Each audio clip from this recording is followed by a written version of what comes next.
Masyado ka nang busy, no? Sa work mo, sa mga gigs, sa mga... Do you still have time sa love life ni Jonah? Love life?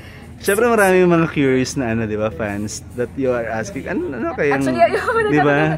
Nagtatanong nga sila. Pero sa ngayon, ano po talaga, sobrang focus po muna ako sa mga projects ngayon. Especially, lumabas na nga po yung album, tapos paparating yung concert. So, sobrang busy po kami sa pagpo-promote. So, hindi ko alam kung makakasingit pa po yung mga